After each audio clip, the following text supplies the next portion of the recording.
नमस्कार, सुप्रभातम, सलाम वालेकुम। अपन पीछे की दो जो क्लास थी, हमने उसमें अरस्तू को लेकर चर्चा की, बाती बाती की। हमने चर्चा की अरस्तू के जीवन चरित्र की। जब उसने एथेंस छोड़ दिया ये कह के कि मैं एथेंस वासियों को दर्शन के विरुद्ध दूसरा अपराध नहीं करने दूंगा। हमने अध्ययन पद्धतियां की। उन अध्ययन पद्धतियों में हमने टीलियोलॉजिकल मेथड किया, प्रयोजनवादी पद्धति की, और इसी प्रयोजनवादी पद्धति के तहत हमने प्रयोजन तक पहुंचने के जो चार मार्ग थे, चार रास्ते थे, उनकी चर्चा की। ये कौन कौन से चार वो कोज थे? तो हमने चर्चा की सबसे पहले मटेरियल कोज की, उसके बाद आता है एफिशिएंट कोज, फिर आता है फॉर्मल कोज और अंत में फाइनल कोज। प्लेटो की बुक्स की भी, अरस्तू की बुक्स की भी हमने चर्चा की। और अरस्तू की बुक्स की चर्चा करने के बाद हमने ज्ञान के जो 3 प्रकार बताए थे अरस्तू ने, उनकी हमने चर्चा की। और हमने देखा कि प्रैक्सिस का जो ज्ञान है, व्यवहारिक ज्ञान है, वो सर्वोच्च ज्ञान है और राजनीति विज्ञान हमें वही ज्ञान देती है। इसलिए राजनीति विज्ञान एक वास्ट साइंस है। आगे बढ़े तो हमने फिर राजनीतिक विचार किए थे जो पॉलिटी में वर्णित है। निकोमेनियन एथिक्स है, वो उनके नैतिक आधार तैयार करती है, और उसके बाद उनको व्यवहारिक रूप से पॉलिटी में वर्णित किया गया है राजनीतिक सिद्धांतों को। हमने राज्य की चर्चा की थी कि राज्य व्यक्ति का पुरोगामी है, राज्य एक प्राकृतिक संस्था है, राज्य एक स्वाभाविक संस्था है, राज्य एक अनिवार्य संस्था है, राज्य एक सुप्रीम एसोसिएशन है, राज्य एक एसोसिएशन ऑफ एसोसिएशन है। फिर हमने चर्चा की परिवार की, कि परिवार असमानता का क्षेत्र है, अनइक्वालिटी पाई जाती है फैमिली में। फिर दास प्रथा की चर्चा की थी, प्राकृतिक असमानता के आधार पर समर्थन करता है अरस्तू दास प्रथा का, स्लेवरी सिस्टम का। हालांकि कार्ल पॉपर जैसे लोग उसकी आलोचना भी करते हैं इस मुद्दे के ऊपर कि प्रतिक्रियावादी विचार हैं उसके।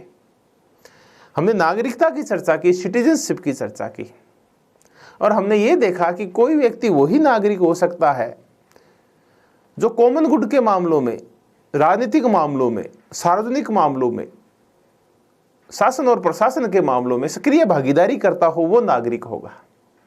इसी संदर्भ में हमने अवकाश की चर्चा की थी। हमने ये भी देखा था कि अवकाश कार्य से ज्यादा श्रेष्ठ है, क्योंकि इससे हम बौद्धिक विकास करते हैं इस अवकाश के समय। अवकाश का तात्पर्य ढिल्लापन नहीं है। हमने ये भी देखा कि एक श्रेष्ठ नागरिक और एक श्रेष्ठ मानव में भी अंतर होता है। एक श्रेष्ठ नागरिक और श्रेष्ठ मानव में अंतर होता है। यहां तक करने के बाद अब हम कुछ और राजनीतिक विचार हैं अरस्तू के, हम उनकी चर्चा करेंगे। और आज इस सेशन में अरस्तू के ये जो राजनीतिक विचार हैं ये कंप्लीट हो जाएंगे।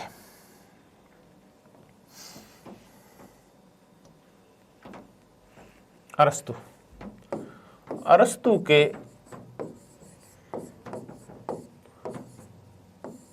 राजनीतिक विचार, पॉलिटिकल आइडियाज, हम इनकी चर्चा कर रहे हैं। राज्य, परिवार, दास प्रथा और नागरिकता। इसके बाद हम चर्चा करते हैं कि जो राज्य होगा उसमें विधि का शासन होगा।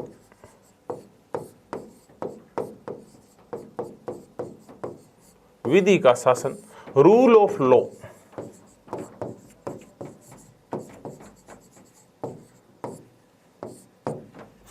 देखिए, विधि का शासन जब हम पढ़ते हैं, रूल ऑफ लॉ पढ़ते हैं, रूल ऑफ लॉज पढ़ते हैं, या विधियों का शासन या विधि का शासन, तब हम अरस्तू को भी पढ़ते हैं।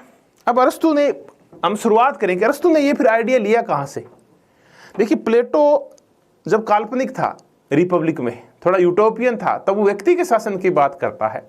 लेकिन जीवन के अंतिम दौर में जब प्लेटो व्यवहारिक हो गया था, थोड़ा यथार्थवादी टाइप हो गया था, थोड़ा रियलिस्टिक हो गया था, तब प्लेटो अपनी जो अंतिम पुस्तक है द लॉज, उसमें व्यक्ति के शासन की बजाय विधि के शासन की चर्चा करता है। कानून के शासन की चर्चा करता है। अगर हम आधुनिक युग में चर्चा करें तो हम एविडाइसी है,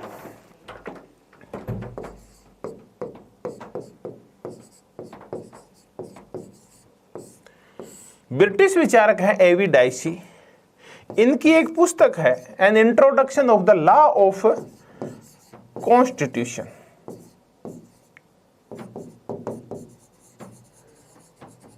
द लॉ ऑफ कॉन्स्टिट्यूशन 1885 में ये पुस्तक आई थी। तो हम आमतौर पे जब विधि का शासन करते हैं तो डायसी की चर्चा करते हैं कि विधि का शासन डायसी की देन है। विधि का शासन अरस्तु ने भी वर्णित किया था। इसकी जो पॉलिटी है उसमें अरस्तु ये लिखता है कि जहां कहीं भी विधि को या कानूनों को शासन करने दिया जाता है तो इसका मतलब वहां शासन कर रही है तर्क बुद्धि, और वो कहता है कि इसका मतलब वहां ईश्वर को शासन का मौका मिला है। यानी विधि के शासन को वो तर्क बुद्धि और ईश्वर के शासन का पर्याय मानता है। फिर वो कहता है कि जब व्यक्ति का शासन होता है तो इसका मतलब पशु शासन कर रहा है, क्योंकि जो व्यक्ति है वो लालसावश हो सकता है, व्यक्ति पथभ्रष्ट हो सकता है, व्यक्ति कभी भी लालसा से प्रभावित होके और भ्रष्टाचार कर सकता है। इसलिए अरस्तु बड़ी जोरदार बात कहता है कि विधि है क्या, कि विधि एक आवेग रहित विवेक है।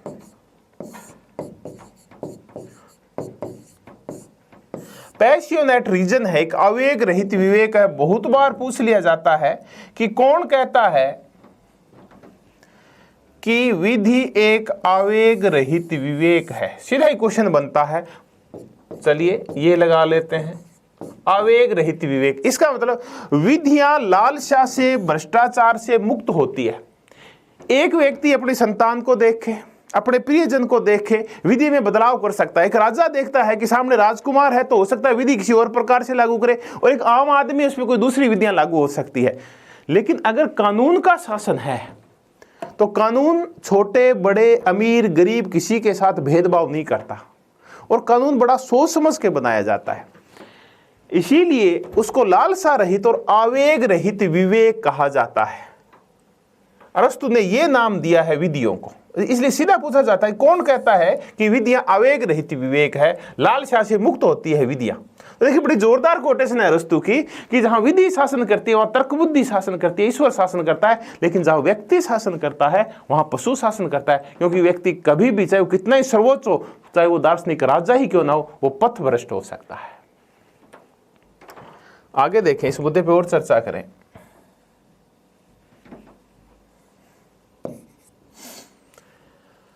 देखिए, एक है प्लेटो, अरस्तु का गुरु। वो दार्शनिक राजा के शासन को महत्वपूर्ण मानता है। दार्शनिक राजा वो होगा जो ज्ञानवान होगा। इस प्रकार जो प्लेटो है वो तर्क बुद्धि की संप्रभुता स्वीकार करता है, तर्क बुद्धि की संप्रभुता, ज्ञान की संप्रभुता मानता है प्लेटो। जबकि अरस्तु है वो अपने गुरु के विपरीत है।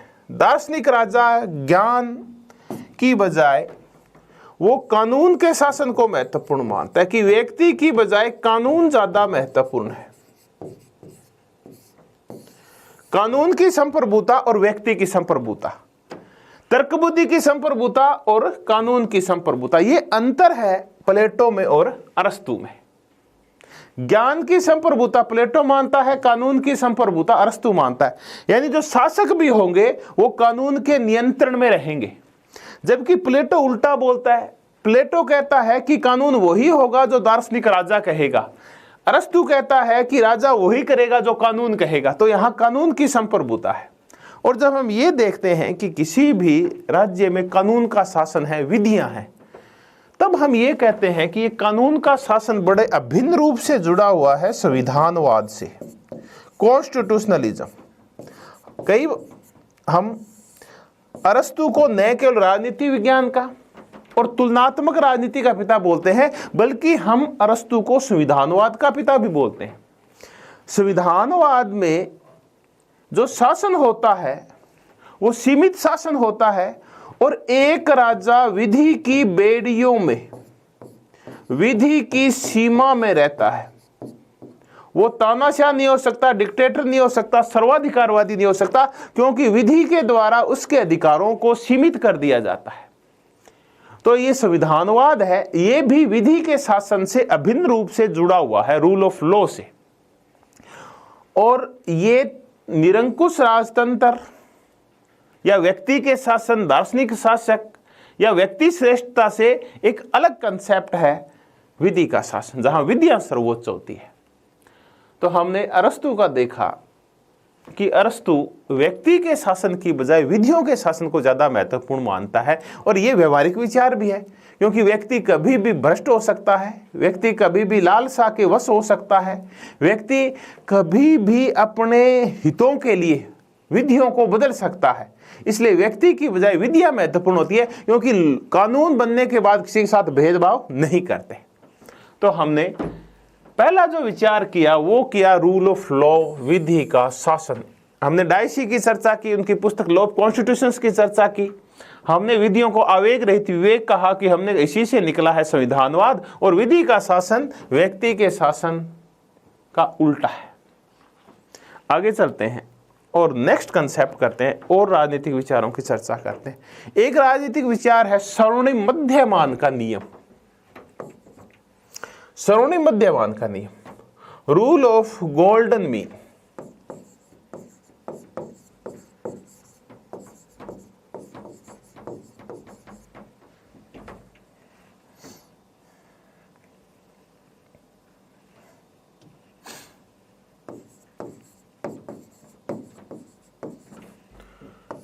सीधा ही पूछा जाता है कि स्वर्णिम मध्यमान का नियम है, इसका संबंध किससे है?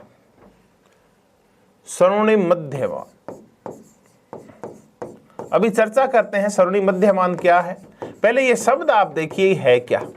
इस स्वर्णिम मध्यमान के नियम का एक नाम और है औसत का तर्क।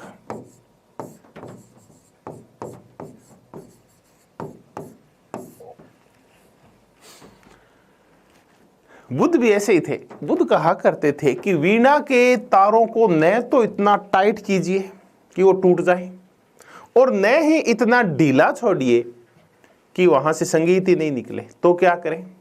मध्य मार्ग अपनाएं।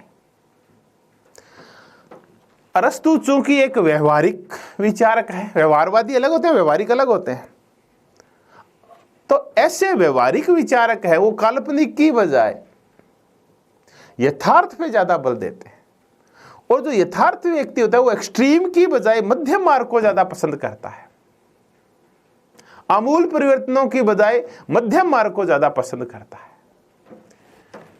इसे औसत का तर्क भी कहते हैं, इसे स्वर्णिम मध्यमान का नियम भी कहते हैं, इसको गोल्डन मीन भी कहते हैं, कि आप मध्य में चलिए, एक्सट्रीम पे मत जाइए। प्लेटो क्या करता है? एक्सट्रीम पे चला जाता है। दार्शनिक राजा की सत्ता स्थापना के लिए वो संपत्ति का, परिवार का साम्यवाद ले आता है।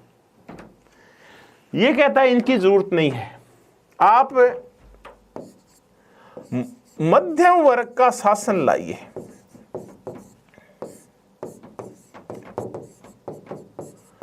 देखिए, शासन वो अच्छा होता है जिसमें न ज्यादा अमीर हो न ज्यादा गरीब हो, यानी अमीर और गरीब के बीच में होता है मध्यम वर्ग। तो मध्यम वर्ग का शासन महत्वपूर्ण होता है। अगर अमीर और गरीब के बीच की खाई चौड़ी होगी तो अच्छा शासन नहीं होगा। तो एक अमीर के शासन की बजाय, गरीब के शासन की बजाय मध्यम वर्ग का शासन ज्यादा बेटर होता है। गोल्डन मीन से निकला है। तो फिर संविधान कौन सा अच्छा है? तो ये कहते हैं किसी एक संविधान की बजाय संविधान का क्या करें आप? मिश्रण कर दें, बीच का संविधान ले, मिश्रित संविधान ले आए आप। ये है गोल्डन। तो मध्यम वर्ग का शासन है, मिश्रित संविधान है। अब आप क्या करें? बहुत ज्यादा विषमता नहीं रखें अमीर और गरीब के अंदर, तो बीच का मार्ग अपनाएं। तो ये है कि ये है रूल ऑफ गोल्डन मीन, कि आप मध्यम वर्ग का शासन लाएं, मिश्रित संविधान अपनाएं। किसी भी चीज को एक्सट्रीम पे नहीं लेके जाएं। आपकी राज व्यवस्था हो, जो शासन व्यवस्था हो, उनमें विभिन्न व्यवस्थाओं के गुण हो, उसमें थोड़ा लोकतंत्र भी हो, थोड़ा सामंतवाद भी हो, थोड़ा सा कुलीन तंत्र भी हो, इन सब का एक मिश्रण तैयार करें, मध्यम का मार्ग अपनाएं। तो ये था rule of golden mean. Rule of golden mean के बाद इसी के साथ साथ जुड़ता हुआ एक और थ्योरी कर लेते हैं कि जो प्लेटो था, सॉरी अरस्तु था, ये बार बार प्लेटो नाम याद आ जाता है, ये युद्ध का विरोधी था।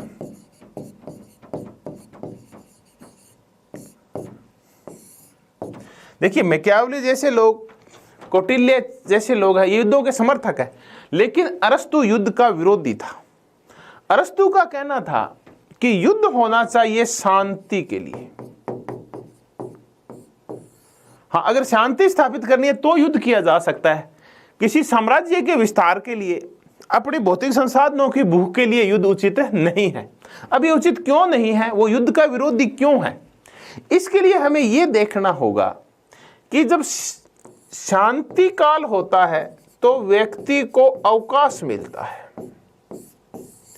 यानी उसका ध्यान है वो स्वाध्याय की तरफ, सद्गुणों की तरफ, अच्छाई की तरफ, ईमानदारी की तरफ, पर सेवा की तरफ, समाज सेवा की तरफ, कॉमन गुड की तरफ, सार्वजनिक सेवा की तरफ, राजनीतिक क्रियाकलापों की तरफ ज्यादा जाता है।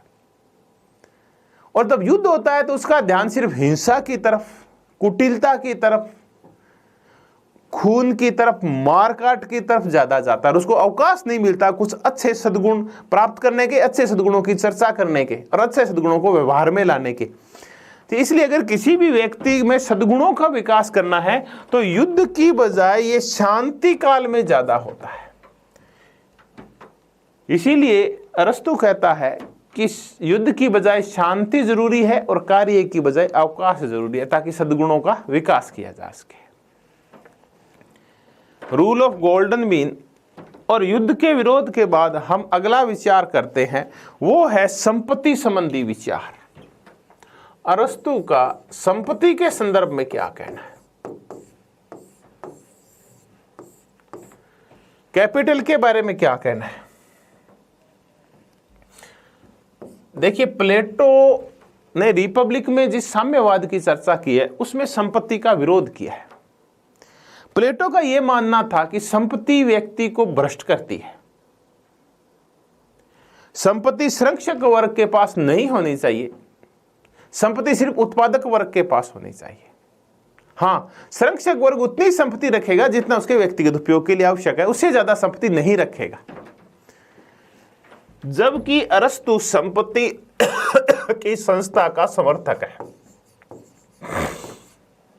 अरस्तु का कहना है कि व्यक्ति में उदात्त गुणों के विकास के लिए, अच्छे गुणों के विकास के लिए संपत्ति आवश्यक है। देखिए, आप ये चाहते हैं कि आप एक गरीब को भोजन करवाएं, लेकिन आपके पास संपत्ति नहीं है तो आप गरीब को भोजन नहीं करवा पाएंगे। तो आपकी जो औरों को सेवा करने की इच्छा है, जो अच्छा गुण है, वो विकसित नहीं हो पाएगा। आपकी इच्छा है कि आप 20 बच्चों को फ्री में शिक्षा दिलाएं ताकि वो ज्ञानवान होकर पढ़ लिख के आगे बढ़े, लेकिन आपके पास संपत्ति नहीं है, तो आपका जो अच्छा गुण था अब वो गुण प्रकट नहीं होगा, आप उस सद्गुण का पालन नहीं कर पाएंगे क्योंकि आपके पास संपत्ति नहीं है। तो अरस्तु है वो संपत्ति को उदात्त गुणों के विकास के लिए, सद्गुणों के विकास के लिए अत्यंत आवश्यक मानता है, और ये संपत्ति है जो उसको अवकाश देती है। अब अरस्तु कहता है कि संपत्ति वितरण के 4 तरीके होते हैं। अब उनमें कौन सा तरीका श्रेष्ठ है इसके ऊपर निर्भर करता है। अरस्तु का संपत्ति तो आवश्यक है, लेकिन वितरण के 4 तरीके हैं। एक ये है कि संपत्ति सार्वजनिक हो, संपत्ति सार्वजनिक हो और उसका प्रयोग भी, यानी स्वामित्व सार्वजनिक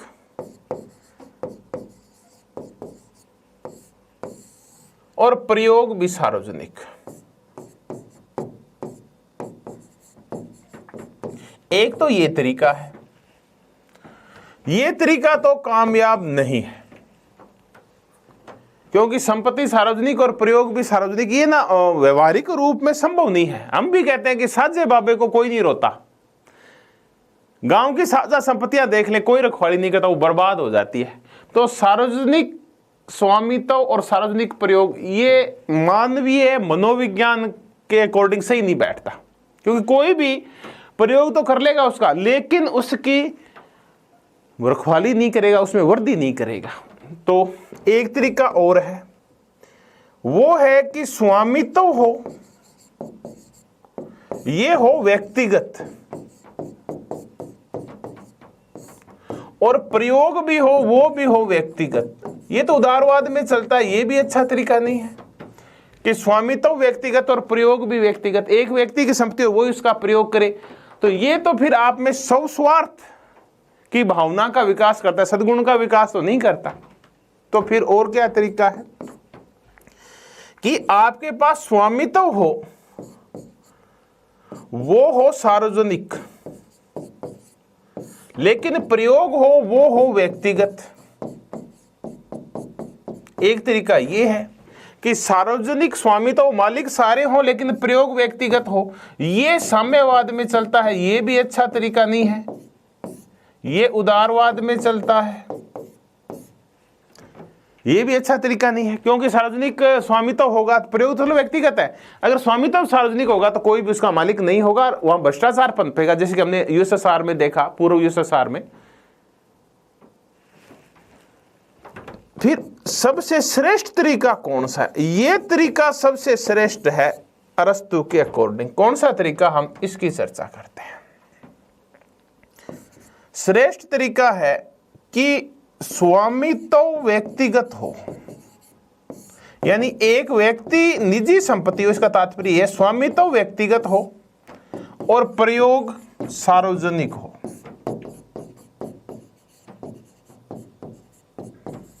एक व्यक्ति संपत्ति का मालिक हो, क्योंकि अगर एक व्यक्ति मालिक होगा तो संपत्ति की सुरक्षा करेगा, संपत्ति वृद्धि की चिंता करेगा वो, लेकिन वो प्रयोग है वो उसका समाज हित में करेगा, सार्वजनिक प्रयोग करेगा। अरस्तु कहता है सबसे श्रेष्ठ तरीका ये है कि एक मालिक हो संपत्ति का, लेकिन वो संपत्ति का खुद प्रयोग नहीं करेगा, बल्कि सार्वजनिक हित में इसका प्रयोग करेगा। तो बड़ी मजेदार ये चर्चा करते हैं कि स्वामित्व व्यक्तिगत हो, प्रयोग सार्वजनिक हो। इसे हम एक जगह और देखते हैं, जब हम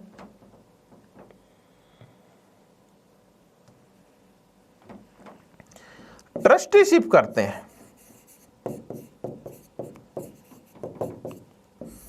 ट्रस्टीशिप थ्योरी, महात्मा गांधी। तो महात्मा गांधी की ट्रस्टीशिप की ये थ्योरी भी अरस्तु के संपत्ति के इस वितरण सिद्धांत से मिलती जुलती है। गांधी जी भी कहते हैं कि जो संपत्तिवान है वो ट्रस्टी हैं, सार्वजनिक संपत्ति के ट्रस्टी हैं वो, उनको संपत्ति सौंपी गई है सुरक्षा के लिए, वो उसका प्रयोग नहीं कर सकते। उसका प्रयोग उनको, समाज की संपत्ति है उनको वृद्धि के लिए और सुरक्षा के लिए सौंपी गई है, वो उसका प्रयोग सार्वजनिक हित में करेंगे। शेखावाटी में चलते हैं, झुंझुनू जिले में चलते हैं, शेखावाटी के राजस्थान का जो झुंझुनू जिला है वहां चलते हैं। वहां हर गांव में आपको सेठों के द्वारा, व्यापारियों के और पूंजीपतियों के द्वारा बनाए गए शिक्षण संस्थान मिलेंगे आपको, इसलिए झुंझुनू शिक्षा में इतना आगे है। ये गांधी के ट्रस्टीशिप थ्योरी के ऊपर है। उन व्यापारियों ने स्वतंत्रता से पहले ही गांधी के इस ट्रस्टीशिप थ्योरी को मान के कि हमारे पास जो संपत्ति है वो समाज की देन है, हम उसके रखवाले हैं, तो जब हम इसका व्यक्तिगत प्रयोग नहीं करेंगे बल्कि प्रयोग सार्वजनिक हित में करेंगे, पूरे गांव पूरे समाज के हित के लिए करेंगे। तो ये है ट्रस्टीशिप थ्योरी, इसी को श्रेष्ठ मानता है अरस्तु भी। अब अरस्तु का संपत्ति के संबंध में एक सिद्धांत और है, वो है योग्यता का सिद्धांत। देखिए आधुनिक उदारवादी भी इसको मानते हैं। योग्यता सिद्धांत ये कहता है कि संपत्ति उस व्यक्ति के पास ज्यादा होगी जो ज्यादा सद्गुणी होगा, जो ज्यादा योग्य होगा। जो कम योग्य और कम सद्गुणी होगा उसके पास संपत्ति भी कम होगी। तो ये संपत्ति का योग्यता सिद्धांत है। संपत्ति का एक सिद्धांत और होता है आवश्यकता सिद्धांत। आवश्यकता सिद्धांत में संपत्ति आवश्यकता के अकॉर्डिंग बांटी जाती है। वृद्ध को जैसे वो बीमार रहता है उसको संपत्ति थोड़ी, धन थोड़ा ज्यादा मिलेगा, और अगर युवा है बीमार नहीं रहता है तो उसको धन कम मिलेगा। जबकि हम जानते हैं कि युवा में शारीरिक क्षमता ज्यादा होती है, उसमें थोड़ी योग्यता ज्यादा होती है। वृद्ध आदमी में शारीरिक क्षमताएं, योग्यताएं थोड़ी कम हो जाती है।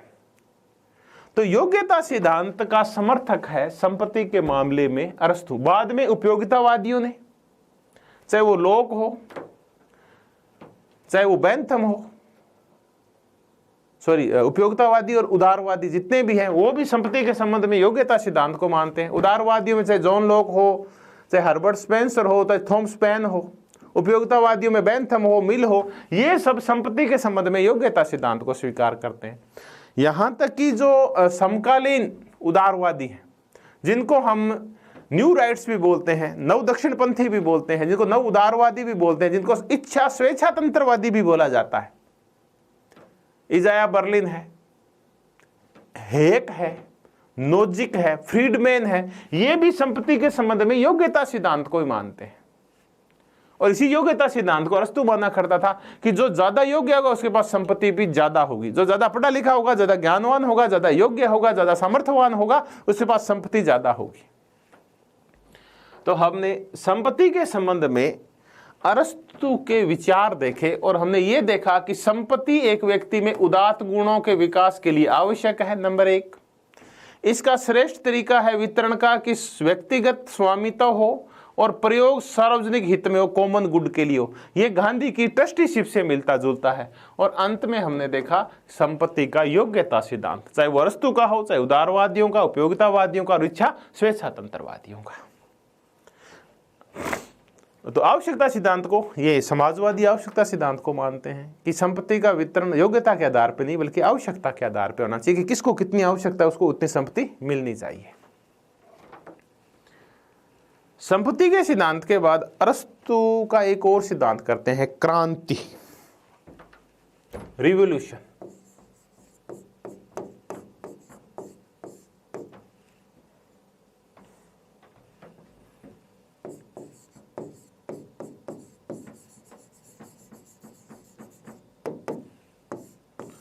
क्रांति के संदर्भ में क्या कहना है? देखिए, अरस्तु की जो क्रांति की परिभाषा है वो थोड़ी विचित्र है औरों से। शासन व्यवस्था में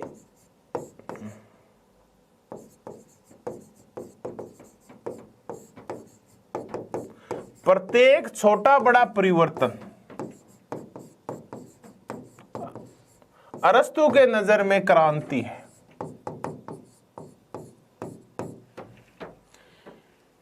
अगर व्यवस्था राजतंत्रात्मक है और वो कुलीन तंत्रात्मक हो जाती है तो ये क्रांति है। अगर मोनार्की है और टायरेनी भी बन जाती है तो भी क्रांति है। अगर व्यवस्था, शासन व्यवस्था अरिस्टोक्रेसी है, यानी कुछ कुलीन लोग परहित में शासन करते हैं, अच्छा शासन कर रहे हैं, और यही जब सब हित में शासन करने लगते हैं तो हम कहते हैं ओलिगार्की आ गई, इसका मतलब वहां क्रांति हो गई है। तो अरस्तु के अनुसार शासन व्यवस्था में प्रत्येक छोटा बड़ा परिवर्तन है वो क्रांति है। हालांकि हम जो चर्चा करते हैं क्रांति को इस संदर्भ में नहीं करते, हम तो व्यापक परिवर्तनों को, आमूलचूल परिवर्तनों को ही आमतौर पर क्रांति में शामिल करते हैं, जबकि अरस्तु हर एक छोटे बड़े व्यवस्था परिवर्तन को क्रांति से जोड़ देता है। अब अरस्तु चाहता क्या है? अरस्तु क्रांति के ऊपर इतने व्यापक वर्णन करता है कि बाद में मैकियावेली ने भी क्रांतियों का जो वर्णन किया है वो सिर्फ अरस्तु की बातों को ही दोहराया है और कुछ भी नहीं किया है। यानी इतना व्यापक वर्णन किया है अरस्तु ने क्रांतियों का। अरस्तु ने क्रांतियों के कारण भी ढूंढे हैं और उनका निवारण भी खोजा है। अरस्तु कहता है कि क्रांति का जो मूल कारण है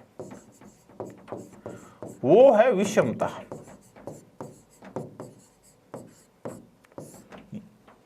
या असमानता। चाहे वो गौरव की असमानता हो, चाहे वो धन की असमानता हो, चाहे वो गरिमा की असमानता हो, चाहे वो पदों की असमानता हो, क्रांति का मूल कारण असमानता यानी विषमता है। ये तो है मूल कारण जो प्रत्येक व्यवस्था में पाया जाता है। फिर एक और कारण होता है, वो है मनोवैज्ञानिक कारण।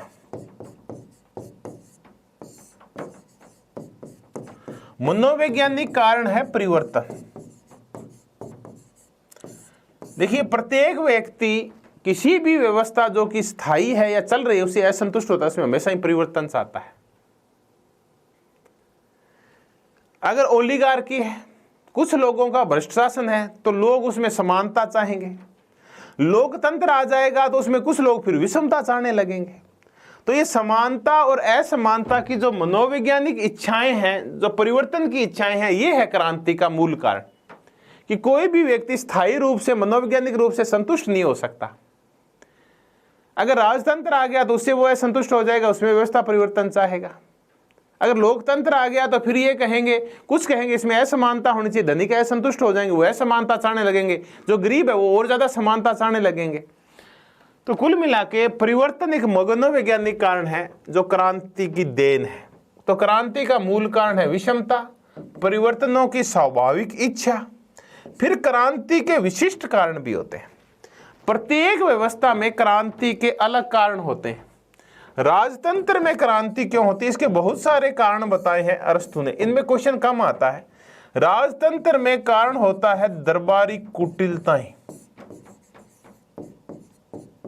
कि राज दरबारी एक दूसरे के को ऊंचा नीचा करने के लिए, राजा को हटाने के लिए कुटिल चालें चलते ही रहते हैं। कभी रानी, कभी राजकुमार, कभी दरबारी, कभी प्रधानमंत्री, कभी मंत्री।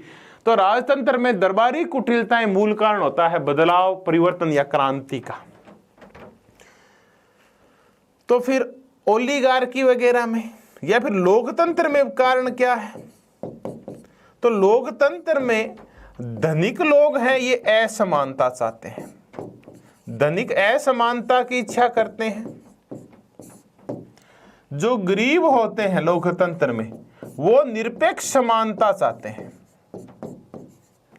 निरपेक्ष समानता का तात्पर्य है प्रत्येक तरीके से समानता की। अगर हम लोकतंत्र में गरिमा की दृष्टि से समान है तो धन की दृष्टि से भी समान होनी चाहिए। जमीन भी हमारे पास एक जितनी होनी चाहिए।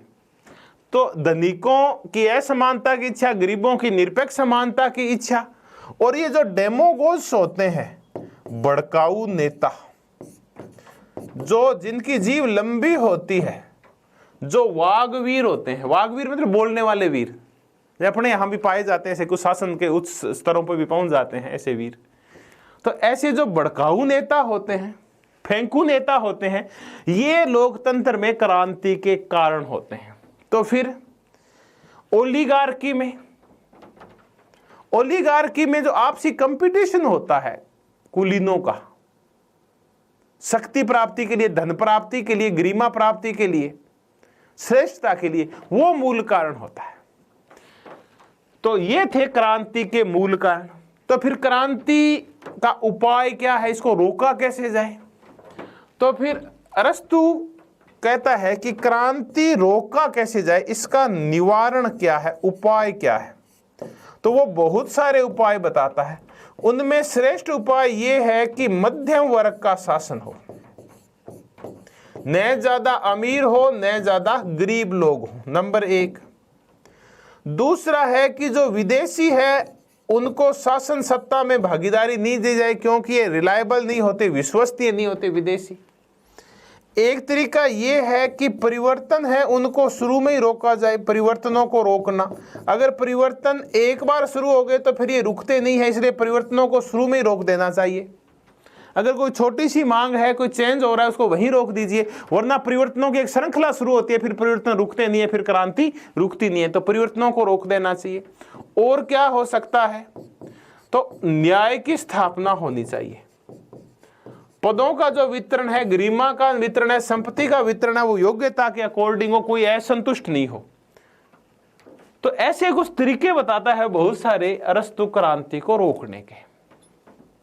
तो क्वेश्चन देखिए आमतौर पे क्रांति पे क्या आ सकता है कि क्रांति है क्या अरस्तु की नजर में? तो शासन व्यवस्था में प्रत्येक छोटा बड़ा परिवर्तन क्रांति है। मूल कारण इसका विषमता है। परिवर्तन की इच्छा सदैव है तो ये तो होगी, तो फिर रोकें कैसे इनको? तो फिर ये कुछ निवारण है कि मध्यम वर्ग का शासन लाया जाए। अब हम देखें कि क्रांति के मामले में अरस्तु है कैसा, हम इसकी चर्चा करते हैं कि क्रांति के मामले में अरस्तु कैसा विचारक है। देखिए, क्रांति के मामले में हम दो विचारकों की चर्चा करते हैं। बहुत सारे विचारक हैं, क्रांति तो पूरा रिवोल्यूशन एक टॉपिक है। एक हम चर्चा करते हैं, चलिए आज अभी जो चर्चा करें अरस्तु की कर लेते हैं, एक कार्ल मार्क्स की कर लेते हैं। देखिए, हम अरस्तु के लिए ये कहते हैं कि अरस्तु क्रांति के मामले में, परिवर्तनों के मामले में स्टेटस क्वो है, यथास्थितिवादी है।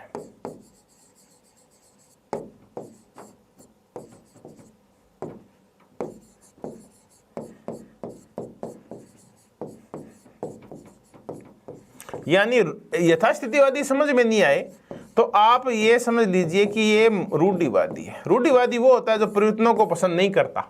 स्टेटस क्वो होता है यथास्थितिवादी, जो स्थिति है वो बनी रहनी चाहिए, व्यवस्था में परिवर्तन होना नहीं चाहिए। दूसरे होते हैं रेडिकल। स्टेटस क्वो के उल्टे हो गए रेडिकल। रेडिकलों को हम आमूल परिवर्तन या आमूलवादी बोलते हैं, रेडिकल्स को। अरस्तु है ये क्रांति रोकना चाहता है। इसका उद्देश्य ये नहीं है क्रांति के विरोध का कि क्रांति कैसे होनी चाहिए, क्रांति होनी चाहिए, ये इसका उद्देश्य नहीं है। ये तो कारण खोज के और फिर इसका निवारण खोजता है कि कोई भी शासन व्यवस्था स्थायी कैसे हो, किसी भी शासन व्यवस्था में परिवर्तन कैसे रोके जाए, कैसे व्यवस्था को श्रेष्ठ किया जाए ताकि उसमें परिवर्तन नहीं हो। तो अरस्तु क्रांति के मामले में यथास्थितिवादी है, ये क्रांति रोकना चाहता है, क्रांति करवाना नहीं चाहता। जबकि कार्ल मार्क्स है ये क्रांति करवाना चाहता है। इसके जो विचारक है वो रेडिकल है। ये चाहता है कि समाज में क्रांति हो, व्यवस्था परिवर्तन हो। तो ये व्यवस्था परिवर्तन रोकना चाहता है, उसके लिए क्रांति संबंधी विचार है। इसके क्रांति संबंधी विचार है कि क्रांति करवाना चाहता है, परिवर्तन करवाना चाहता है। तो हमने देखा कि अरस्तु क्रांति के मामले में रूढ़िवादी है, यथास्थितिवादी, जैसी स्थिति है वैसी स्थिति बनी रहनी चाहिए, परिवर्तन नहीं होने चाहिए। ये हमने अरस्तु के क्रांति संबंधी विचार किए। अब आगे बढ़ते हैं और हम अरस्तु का संविधानों का वर्गीकरण करते हैं। बड़ा ही फेमस वर्गीकरण है। इस वर्गीकरण के लिए और इसने जो 158 संविधानों की तुलना की थी, उनके लिए तथ्य और आंकड़े इकट्ठे किए थे और फिर उनका जो निष्कर्ष निकाला था, इसीलिए हम इसको राजनीति विज्ञान का पिता बोलते हैं। तो संविधान वर्गीकरण भी एक कारण है जिसकी वजह से हम अरस्तु को राजनीति विज्ञान का पिता बोलते हैं।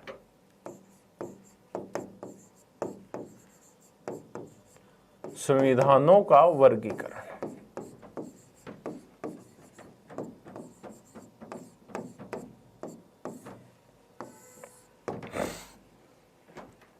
देखिए, संविधानों के वर्गीकरण से पहले हम थोड़ी परिभाषा देखते हैं कि संविधान क्या है।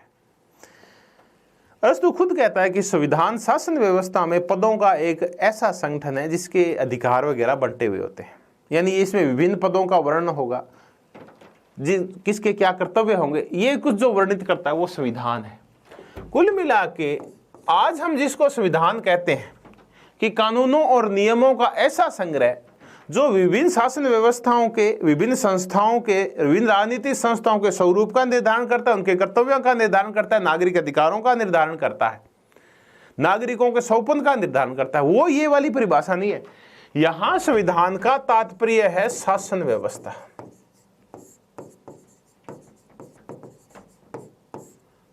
कि शासन व्यवस्था कैसी है, ये है संविधान। तो यहां संविधान का सीधा पूछा जाता है, संविधान का तात्पर्य अरस्तु की नजर में क्या शासन व्यवस्था है। वर्तमान में हम जो संविधान का तात्पर्य लगाते हैं वो तात्पर्य अलग है और अरस्तु उसका तात्पर्य अलग लगाता है। अब ये जो संविधानों का वर्गीकरण है अरस्तु का, ये प्रेरित है प्लेटो से। प्लेटो की बुक थी द स्टेट्समैन। उस स्टेट्समैन ने, प्लेटो ने राज्यों का वर्गीकरण किया है। दो आधार पे किया है, संख्या के आधार पे और कानून के आधार पे।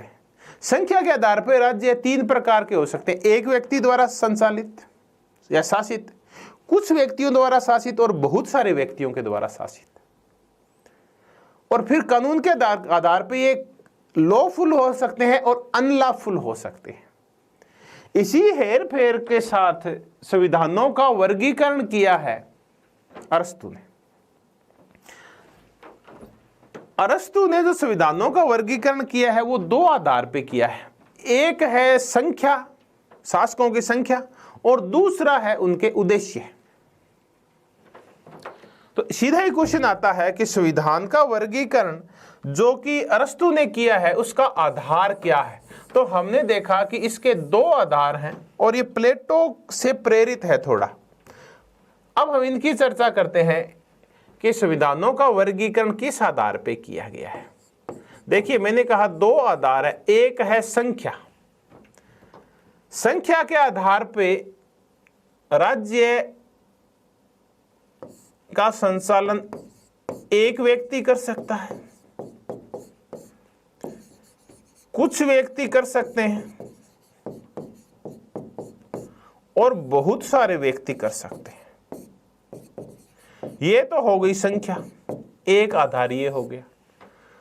दूसरा आधार है उद्देश्य। पर्पज क्या है, इन लोगों का उद्देश्य क्या है।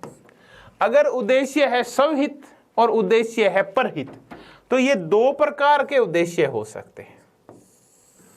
उद्देश्य स्वहित भी हो सकता है और उद्देश्य परहित भी हो सकता है। देखिए, अब जो वर्गीकरण करेंगे वो हम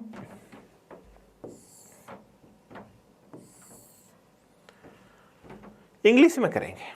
एक व्यक्ति का शासन है,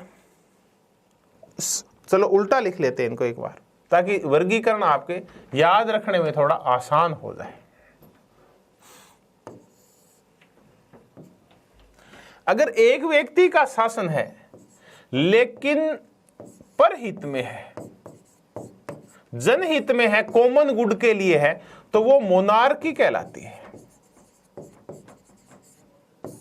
राजतंत्र। एक व्यक्ति का अच्छा शासन मोनार्की है। जब ये बिगड़ जाता है तो हम कहते हैं ये टायरेनी है। देखिए, इंग्लिश में करेंगे, हिंदी में इनके पर्याय बहुत है। इसको राजतंत्र बोला जाता है, इसको फिर भ्रष्टतंत्र, पता नहीं क्या क्या बोला जाता है। कुछ व्यक्तियों का शासन है लेकिन शासन का संचालन परहित में हो रहा है, इसको हम अरिस्टोक्रेसी बोलते हैं।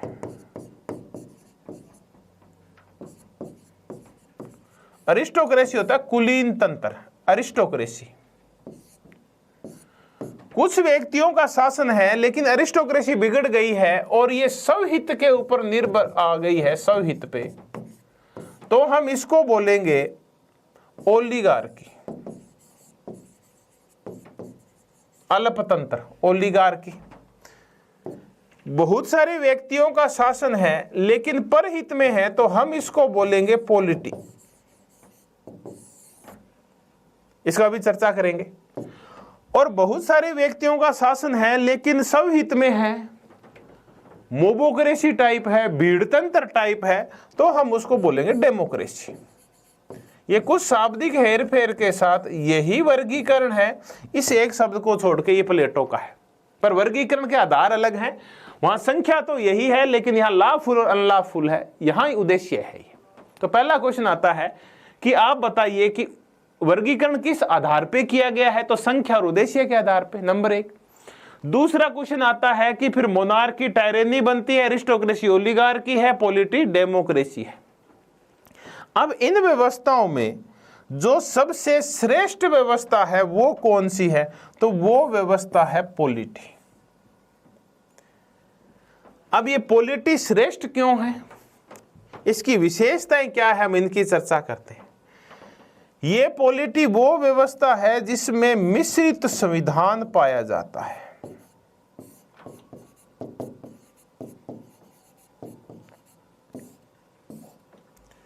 तो इस मिश्रित संविधान की अब हम चर्चा करते हैं। तो एक क्वेश्चन सीधा आता है कि संविधानों का जो वर्गीकरण किया है अरस्तु में, उसमें सबसे श्रेष्ठ संविधान कौन सा है। तो सबसे श्रेष्ठ संविधान, सबसे श्रेष्ठ शासन व्यवस्था वो है पॉलिटी। तो आगामी चर्चा है हम इस पॉलिटी के ऊपर करते हैं।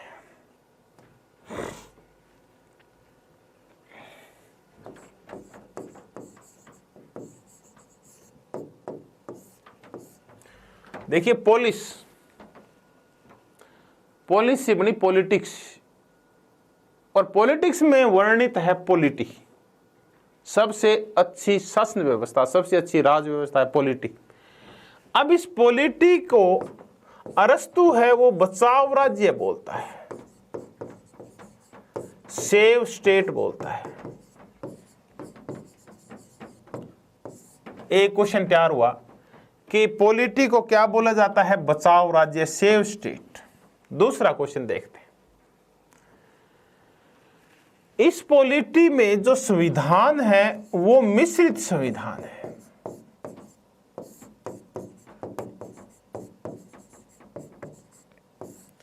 मिश्रित संविधान का तात्पर्य है कि इसमें राजतंत्र, कुलीन तंत्र और लोकतंत्र के गुण विद्यमान है। फोस्टर कहता भी है कि ये जो अच्छी शासन व्यवस्था है इसमें जो नियमों का निर्माण होगा वो लोकतांत्रिक तरीके से होगा। एमबी फोस्टर कहता है कि कानूनों का निर्माण लोकतांत्रिक तरीके से होगा, लेकिन कानूनों का क्रियान्वयन होगा, जो कानून का क्रियान्वयन करेंगे वो कुलीन तंत्रीय लोग करेंगे। तो कानून निर्माण लोकतांत्रिक तरीके से और क्रियान्वयन कुलीन तंत्र के द्वारा, यह विशिष्टता है पॉलिटी की। तो यहां मिश्रित संविधान है जिसमें समस्त शासन व्यवस्थाओं के अच्छे सद्गुण आए हैं। इसको बचाव राज्य कहा जाता है पॉलिटी को। इस पॉलिटी में मध्यम वर्ग का शासन होता है। ये और देखें, न यहां ज्यादा अमीर होते हैं इस पॉलिटी में, न ज्यादा गरीब होते हैं। इस पॉलिटी में गोल्डन मीन लागू होता है, स्वर्णिम मध्यमान का नियम लागू होता है, गोल्डन मीन लागू होता है। ये तो थे इससे संबंधित क्वेश्चन। क्या आ सकते हैं कि ये इसको बचाव राज्य, सेव स्टेट बोलता है अरस्तु की। इसमें परिवर्तन सबसे कम होते हैं, सबसे अच्छी व्यवस्था है। इसमें मिश्रित संविधान होगा, मध्यम वर्ग का शासन होगा, गोल्डन मीन का रूल लागू होगा। अब एक मजेदार चर्चा करते हैं हम यहां, और वो करते हैं हम कार्ल पॉपर के संदर्भ में। ये क्वेश्चन बहुत बार पूछा जाता है कि पॉलिटी में क्या क्या होता है। तो कार्ल पॉपर कहता है कि पॉलिटी में एक चीज है प्लेटोवादी कुलीन तंत्र। देखिए याद रखें क्या क्या है, अभी चर्चा कर लेंगे। प्लेटोवादी कुलीन तंत्र है। नंबर 2, इसके अंदर संतुलित सामंतवाद है। नंबर 3, इसमें लोकतांत्रिक विचार है।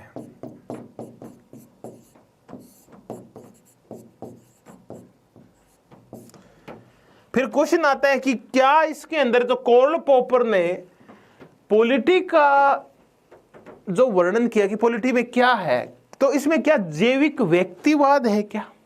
नहीं नहीं, जैविक व्यक्तिवाद नहीं है। जैविक व्यक्तिवाद का तात्पर्य है कि व्यक्तिवाद कह लीजिए, जैविक को हटा भी दें, जैविक व्यक्तिवाद नहीं है पॉलिटी के अंदर। यहां व्यक्ति हित की बजाय कॉमन हित ज्यादा महत्वपूर्ण है। तो जो अरस्तु है वो जैविक व्यक्तिवाद का समर्थक नहीं है। जैविक व्यक्तिवाद का तात्पर्य वही व्यक्ति जीवित रहने का हक है जो योग्य है। तो इसको तो उदारवादी मानते हैं, तो वो जैविक व्यक्तिवाद का समर्थक नहीं है। वो ये है कि वो जैविक समुदायवाद का समर्थक जरूर है।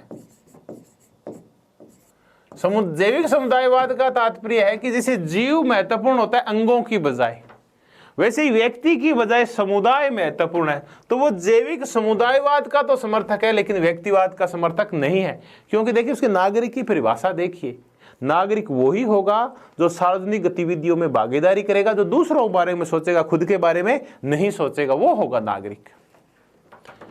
तो फिर कार्ल पॉपर के अकॉर्डिंग है क्या क्या? तो प्लेटोवादी कुलीन तंत्र है। देखिए हमने अभी थोड़ी देर पहले चर्चा की थी, जो फोस्टर भी कह रहा था कि लोकतांत्रिक रूप से वहां कानून बनाए जाते हैं। बहुत सारे लोग, खुद कहता है अरस्तु, सामूहिक बुद्धि का सिद्धांत यही है। सामूहिक बुद्धि का सिद्धांत कि कानून बहुत सारे लोग मिलकर बनाएंगे, क्योंकि समिति है वो अपने विद्वान सदस्यों से भी ज्यादा विद्वान होती है, एक दार्शनिक राजा से भी ज्यादा विद्वान बहुसंख्यक होते, एक समिति होती है, क्योंकि उसमें बहुत सारे मस्तिष्क मिल जाते हैं।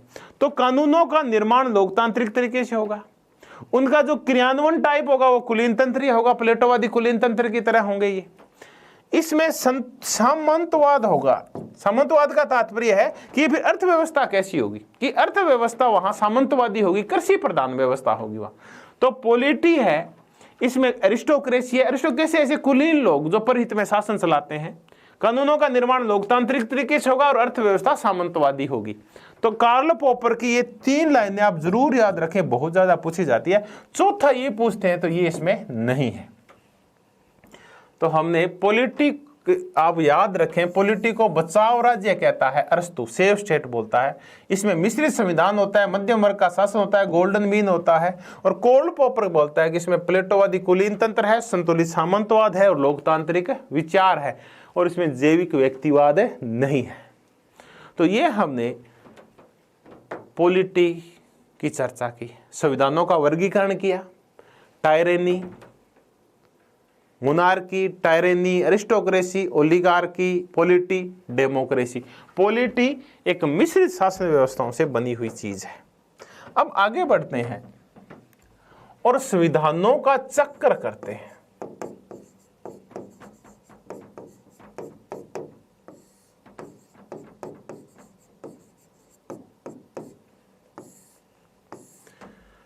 संविधानों के चक्र का तात्पर्य है कि शासन व्यवस्था, कोई भी शासन व्यवस्था स्थायी नहीं है। मैकियावेली खुद अरस्तु से यह चीज स्वीकार करता है कि कोई भी शासन व्यवस्था वो स्थिर नहीं है। अरस्तु कहता है कि संविधानों का चक्र चलता रहता है। इसका तात्पर्य यह है कि शासन व्यवस्थाएं बदलती रहती है, कोई भी शासन व्यवस्था स्थिर नहीं है। शासन व्यवस्था परिवर्तनशील है। बस यही है संविधानों का चक्र। अब ये चलती कैसे है, इसका एक रूल है। कई बार क्वेश्चन इस पे आ जाता है। देखिए सीरीज में चलती है ये गोल गोल घूमती रहती है। देखिए परिवर्तन 2 प्रकार के होते हैं। एक परिवर्तन तो चक्रीय परिवर्तन होते हैं, तो संविधानों में चक्रीय परिवर्तन है। और एक परिवर्तन होते हैं वो सीधे होते हैं। तो पहले अपन चक्रीय परिवर्तन करते हैं, फिर मैं आपको सीधे परिवर्तन कौन से होते हैं जो एक लाइन में चलते हैं उनकी चर्चा करूंगा मैं। पहले अपन चक्रीय परिवर्तनों की बात करते हैं। चक्रीय परिवर्तन ऐसे होते हैं कि सबसे पहले अरस्तु के अकॉर्डिंग मोनार्की होती है, ये भ्रष्ट हो जाती है तो टायरेनी बनती है। फिर इसके विरोध स्वरूप एक नई व्यवस्था खड़ी होती है, अरिस्टोक्रेसी।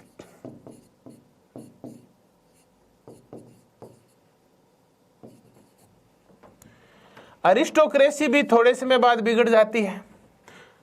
एक राजा शक्ति के मध्य में अंधा होकर टायरेनी ले आता है। जब राज प्रताड़ित हो जाते हैं तो कुछ कुलीन लोग आते हैं, टायरेनी को, एक राजा के शासन को बदल देते हैं। अरिस्टोक्रेसी में जब लोग झगड़ने लगते हैं कुछ कुलीन लोग शक्ति और धन के लिए, तो फिर ओलिगार्की आती है। ओलिगार्की में जब शोषण शुरू होता है, विषमता आनी शुरू होती है, तो फिर लोग शोर मचाते हैं, तो पॉलिटी आती है। कुछ समय बाद लोग पॉलिटी से भी असंतुष्ट हो जाते हैं, तो वो डेमोक्रेसी ले आते हैं। फिर डेमोक्रेसी में जब बहुत ज्यादा समानता आ जाती है, निरपेक्ष समानता की चर्चा करते हैं, लोग तंग होते हैं, फिर एक व्यक्ति आगे आता है और परिवर्तन की बात करता है, अच्छाई की बात करता है, तो मोनार्की आ जाती है। तो देखिए ऐसे करके और एक गोल गोल चक्र में व्यवस्थाएं चलती रहती है। Monarchy, टायरेनी, aristocracy, oligarchy, polity, democracy, फिर मोनार्की, एक चक्र में ये चीजें चलती रहती है। तो कई बार ये चक्कर आ जाता है कि बताओ ये चक्कर कैसे चलता है। ये तो था चक्रीय परिवर्तन जिसका समर्थक अरस्तु है, हेगल है, कार्ल मार्क्स है। ये कहते हैं कि व्यवस्थाओं में परिवर्तन है वो सीधी रेखा के रूप में होते हैं। सीधी रेखा के रूप में कैसे, कि जैसे कार्ल मार्क्स कहता है कि सबसे पहले आदिम साम्यवाद था, फिर ये खत्म हो गया, फिर दास समाज आया, फिर यहां ये भी गड़बड़ हो गया, फिर सामंती समाज आया, फिर बुर्जुआ आया, फिर थोड़े समय के लिए संक्रांति काल के लिए सर्वहारा का नायकवाद आएगा और अंत में साम्यवाद आएगा। तो क्या ये व्यवस्थाएं साम्यवाद वापस आदिम साम्यवाद में बदल के फिर दास समाज आएगा? नहीं, ये कहता है कि एक बार जो व्यवस्था आगे चली गई वापस से नहीं आती, जबकि यहां देखिए व्यवस्था वापस वहीं आ जाती है जहां से शुरू हुई थी। तो ये तो होते हैं एक लाइन के परिवर्तन, जिसको सीधे परिवर्तन बोलते हैं, सीधी रेखा में चलते हैं, और ये चक्रीय परिवर्तन होते हैं। तो हेगल है, कार्ल मार्क्स हैं, ये तो सीधी रेखा वाले परिवर्तनों के समर्थक है, और अरस्तु चक्रीय परिवर्तनों का समर्थक है। हम पेरेटो को भी करते हैं, अभिजनवाद करेंगे तब हम पेरेटो, मोस्का, मिचेल्स को करते हैं। तो पेरेटो है वो भी इसी चक्रीय परिवर्तन का समर्थक है। वो कहता है अभिजन, एक अभिजन चला जाता है, दूसरा अभिजन आ जाता है, फिर वो अभिजन चला जाता है, उससे दूसरा अभिजन आ जाता है, ऐसे करके चक्कर चलता रहता है। चक्कर चलता अभिजनों के मध्य, एक अभिजन दूसरा अभिजन, एक वो जो सत्ता में अभिजन है वो हट जाता है, दूसरी सत्ता से बाहर है वो अभिजन सत्ता में आके बैठ जाता है। तो पेरेटो भी ऐसे ही समर्थक है चक्रीय परिवर्तनों का। तो तात्पर्य ये है कि अरस्तु ये कहता है कि संविधान यानी कोई भी शासन व्यवस्था स्थिर नहीं है, और इसी स्थिरता को खोजने के लिए वो क्रांति की चर्चा करता है। स्थिरता क्रांति की वजह से आती है, और क्रांति रोकने के उपाय क्या है, तो फिर वो पॉलिटी की चर्चा करता है कि ये है कि ये व्यवस्था आ जाए तो ये थोड़ी स्थिर, ज्यादा स्थिर रह सकती है और व्यवस्थाओं की बजाय। ये हमने संविधानों का चक्कर किया। क्वेश्चन क्या पूछे जाते हैं कि मोनार्की बिगड़ती है तो बताओ क्या बनती है? टायरेनी। अरिस्टोक्रेसी अगर भ्रष्ट हो जाए तो ओलिगार्की। सबसे अच्छी व्यवस्था क्या है? पॉलिटी। ये एक बचाव राज्य है। फिर चक्कर कैसे चलते हैं, एक दूसरे की एंटी व्यवस्थाएं कौन सी है, ऐसे करके और इसके ऊपर क्वेश्चन आते हैं। मोनार्की का उल्टा टायरेनी है, अरिस्टोक्रेसी का ओलिगार्की है, पॉलिटी का उल्टा डेमोक्रेसी है। तो ऐसे कई बार मिलान करना आ सकता है, इनको आपस में मिलाइए, कौन सी व्यवस्था अच्छी है और कौन सी बुरी है, उसका सही रूप और भ्रष्ट रूप बताइए आप, या ये चक्कर कैसे चलता है ये बताइए, और ये चक्कर सीधा चलता है या गोल घूमता है तो ये बताइए आप। तो ऐसे करके और संविधानों का चक्रीय परिवर्तन का सिद्धांत है, इसके ऊपर क्वेश्चन आते हैं।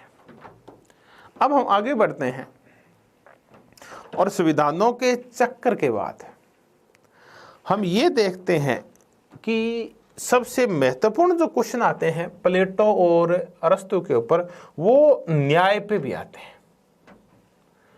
तो प्लेटो का न्याय सिद्धांत करते हैं, सॉरी अरस्तु का, बार बार प्लेटो नाम आ रहा, आप मुझे माफ करें।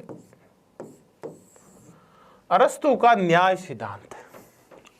देखिए अरस्तु न्याय के दो रूप मानता है, एक है सामान्य न्याय, एक है विशेष न्याय। पहले यहीं से कर लेते हैं। न्याय के अरस्तु के अकॉर्डिंग दो रूप है, प्लेटो भी दो रूप मानता था, एक व्यक्तिगत न्याय, एक सामाजिक या राजनीतिक न्याय। सामाजिक राजनीतिक तो एक ही है, उसको मान लेते हैं। एक व्यक्तिगत न्याय यानी प्रत्येक व्यक्ति अपने आत्मा के अकॉर्डिंग कार्य करेगा, ये व्यक्तिगत न्याय है प्लेटो की नजर में।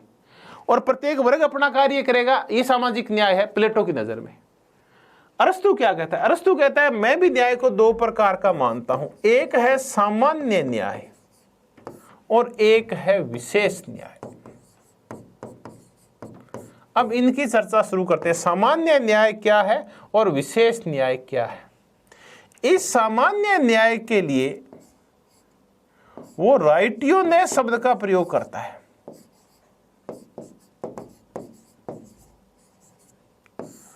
राइटियोनेस। कई बार सीधा ही पूछा जाता है कि अरस्तु ने सामान्य न्याय के लिए किस शब्द का प्रयोग किया है, तो वो है राइटियोनेस। ये प्लेटो का जो न्याय सिद्धांत है, विशेष करके जो प्रत्येक व्यक्ति आत्मा के अकॉर्डिंग, अपने सद्गुणों के अकॉर्डिंग कार्य करेगा, तो ये वो नैतिक न्याय है प्लेटो वाला। तो सामान्य न्याय का तात्पर्य है नैतिक न्याय, प्रत्येक व्यक्ति अच्छा कार्य करेगा, सद्गुण पूर्वक कार्य करेगा, प्रत्येक व्यक्ति बुराई से बचेगा, अच्छाई के मार्ग पे चलेगा, वो सत्य के मार्ग पे चलेगा असत्य की बजाय। तो ये नैतिक न्याय है, जिसको राइटियोनेस बोला जाता है, सामान्य न्याय कहते हैं इसको। दूसरा है विशेष न्याय। विशेष न्याय वो है, ये तो प्रत्येक व्यक्ति खुद अच्छा हो, खुद सद्गुणी हो, ये थोड़ा सैद्धांतिक ज्यादा है, और जब इसको शासन व्यवस्था को, ऐसे न्याय को व्यवहार में ढाला जाता है तो ये विशेष न्याय है। विशेष न्याय भी फिर दो प्रकार का है। कौन कौन सा है? इसके ऊपर फिर कई बार क्वेश्चन आते हैं कि विशेष न्याय के दो प्रकार कौन कौन से हैं। देखिए, विशेष न्याय जो एक प्रकार का है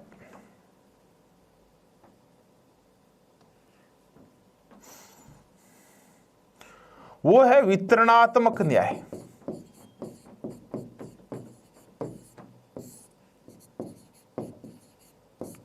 और दूसरा है परिशोधनात्मक या प्रतिवर्ती न्याय,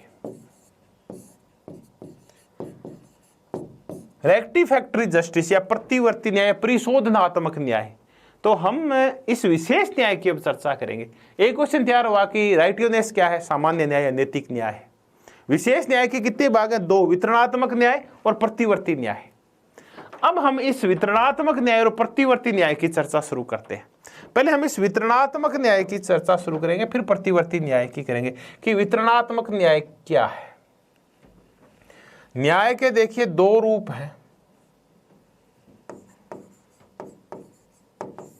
विशेष न्याय। हम विशेष न्याय की चर्चा कर रहे हैं और कौन कौन से दो रूप हैं हम उनकी चर्चा करते हैं। एक है वितरणात्मक न्याय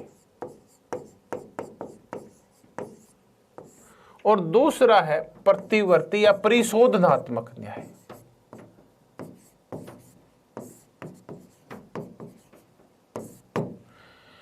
वितरणात्मक न्याय का तात्पर्य है कि इस न्याय के तहत, यानी किसी भी राज्य में जो पदों का, संपत्ति का,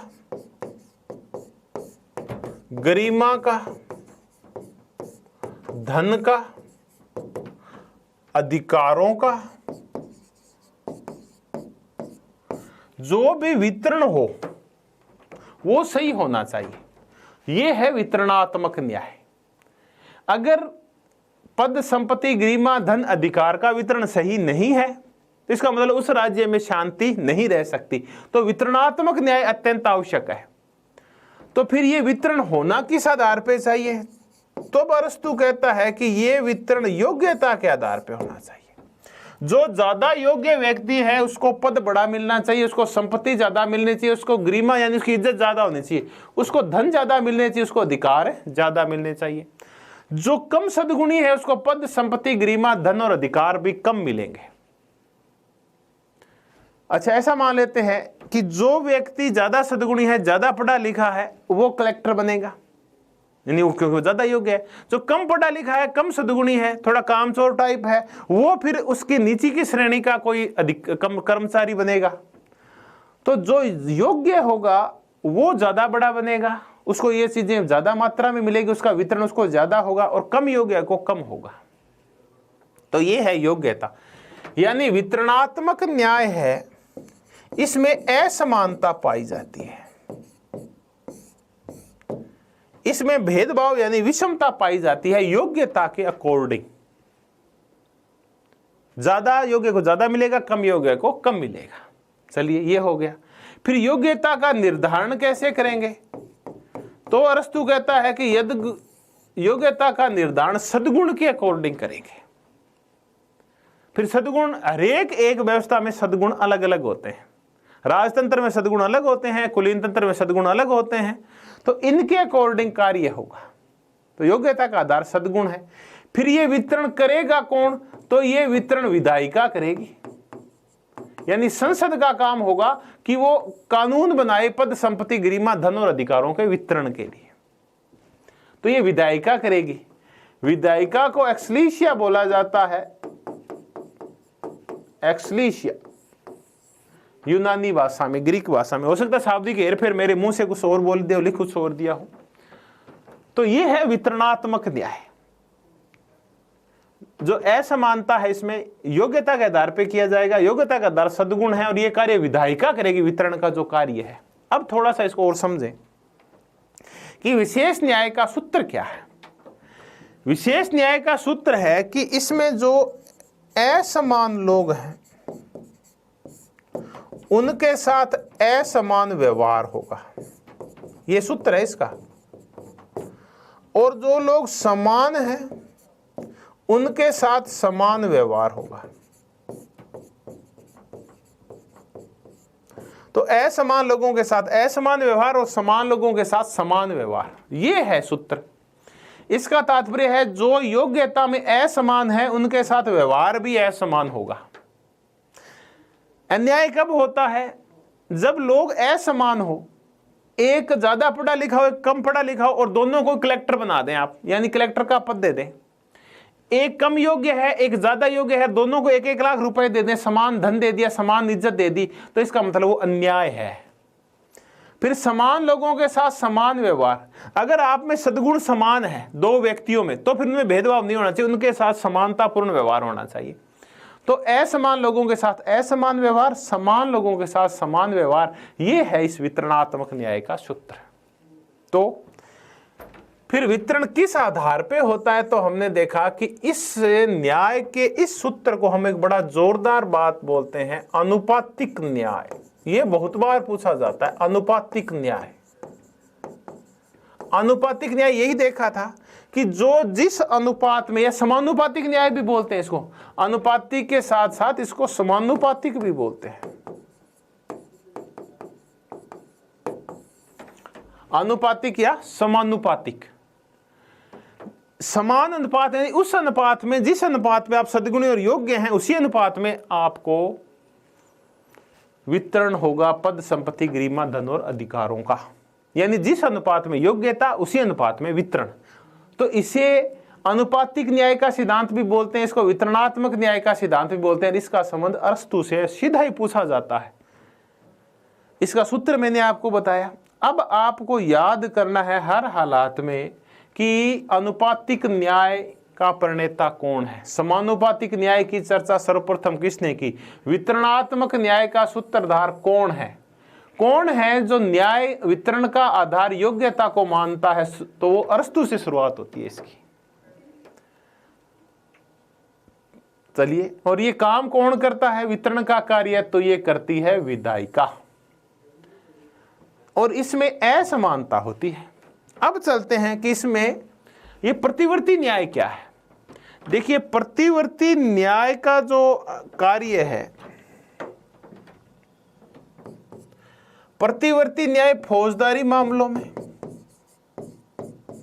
और दीवानी मामलों में, जो सिविल के सूट होते हैं और फौजदारी जो मामले होते हैं, मार कुटाई वाले और धन, यानी जो शारीरिक और धन के अपराध से, संपत्ति के जो अपराध होते हैं, यानी मार कुटाई वाले और संपत्ति संबंधी जो अपराध होते हैं, उन्हें प्रतिवर्ती न्याय का पालन किया जाता है।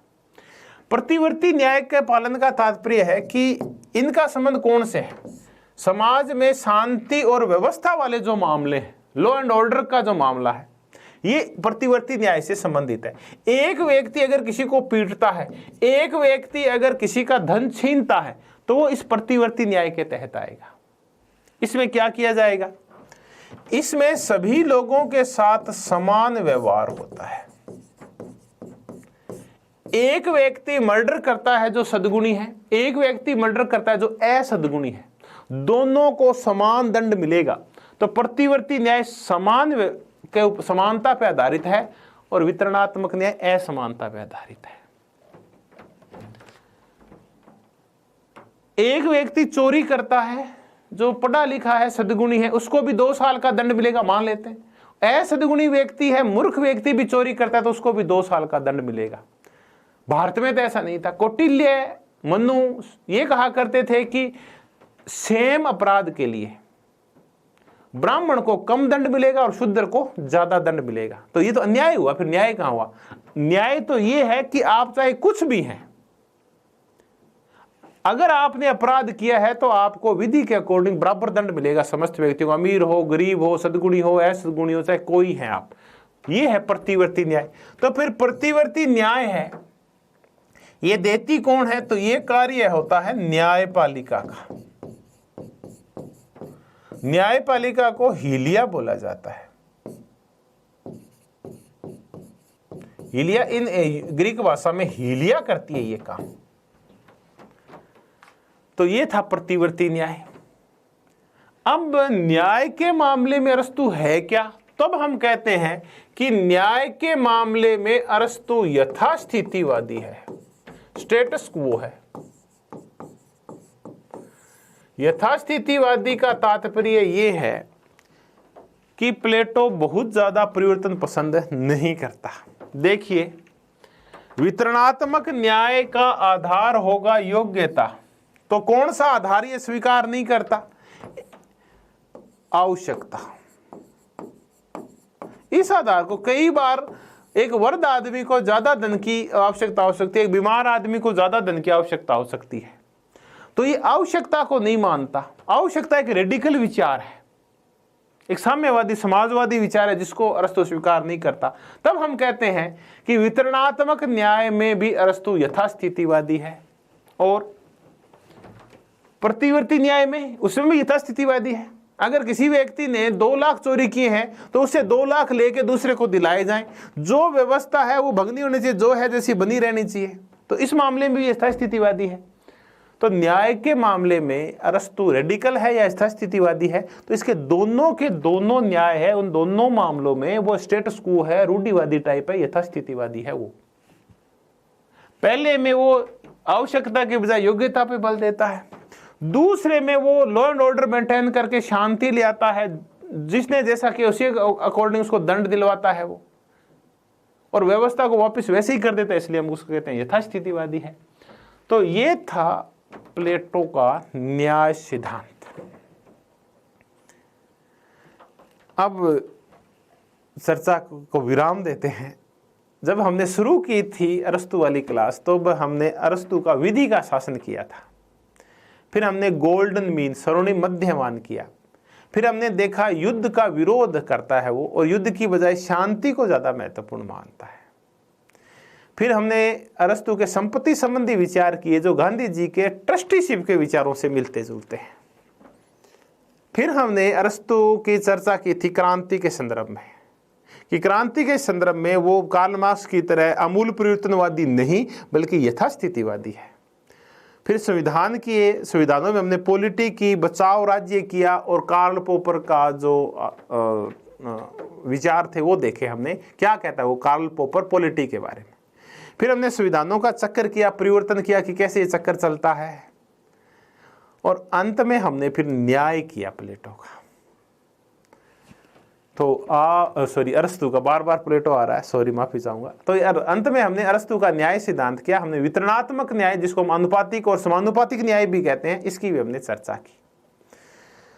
उम्मीद है कि आपको अरस्तु पूर्णतः समझ में आ गया होगा और आनंद आया होगा आपको इन तीनों क्लासों में। अरस्तु के ऊपर 3 क्लासें हो गई है, लगभग 3-3.5 घंटे में जाके अरस्तु कंप्लीट हुआ है। तो धन्यवाद, आप सबका बहुत बहुत धन्यवाद, तहे दिल से धन्यवाद कि आप मेरे साथ लगातार 3 घंटे तक बने रहे। Good luck, thank you, thanks very very much.